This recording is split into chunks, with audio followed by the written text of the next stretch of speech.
Hello बच्चों, let's say this question. Calculate the mass of urea NH2CO NH2 required in making 2.5 kg of 0.25 molar aqueous solution. चलिए इस question को solve करते हैं बच्चों. सबसे पहले तो ये देखते हैं कि इस क्वेश्चन को सॉल्व करने के लिए हमारे पास कौन से की कॉन्सेप्ट की जानकारी होनी चाहिए. देखो, ये जो सवाल है बच्चों, ये बेसिकली मोलालिटी का सवाल है. मोलालिटी के बारे में हमें पता होना चाहिए. How molality is defined the number of moles of solute dissolved in dissolved per kg of solvent, not in dissolved per kg of solvent. ठीक है, इस तरह से इसको डिफाइन करते हैं. अब आइए इसके फॉर्मूला को देख लेते हैं. इसका फॉर्मूला क्या हो जाएगा बच्चों?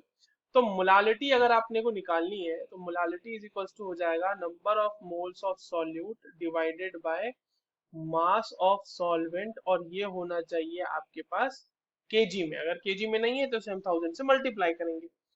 अब जो हमारे पास कहा गया है कि हमारे पास 0.25 मोलल, मोलल का मतलब ही होता है मोल पर केजी वाला, है ना. तो 0.25 मोलल सोल्यूशन का मतलब क्या हो गया बच्चों? इसका मतलब ये हो गया कि अगर हमारे पास इसको इस तरह से समझिएगा कि इसमें क्या किया हमने, 0.25 मोल्स ऑफ यूरिया लिया है. 0.25 moles of urea in in 1 KG of water, क्योंकि एक्वस सॉल्यूशन है.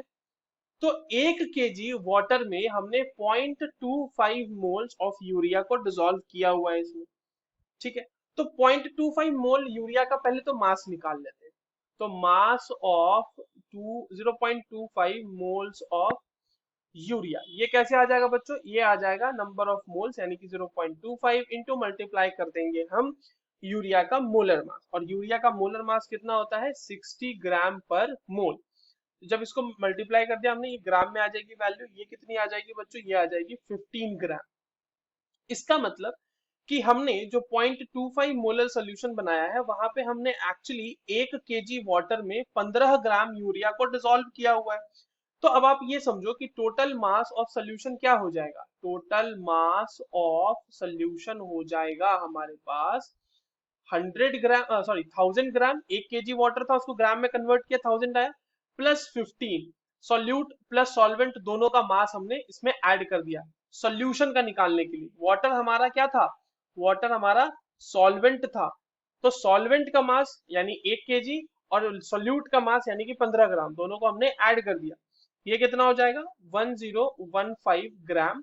या फिर अगर हम इसको दोबारा 1000 से डिवाइड कर दें तो ये आ जाएगा 1.015 केजी. तो अभी यहाँ पर समझना, ये चीज हमने फाइंड आउट इसलिए की कि इससे हमें ये पता चल रहा है कि हमारे पास 1.015 केजी सोल्यूशन अगर हमने लिया है तो उसमें 15 gram urea present, 15 gram of urea is there. तो हमें 2.5 बनाना है, 2.5 केजी सोल्यूशन बनाना है. तो 2.5 केजी सोल्यूशन में कितना यूरिया प्रेजेंट होगा? यूरिया उसमें हो जाएगा 15 divided by 1.015 into 2.5 gram of urea present होगा.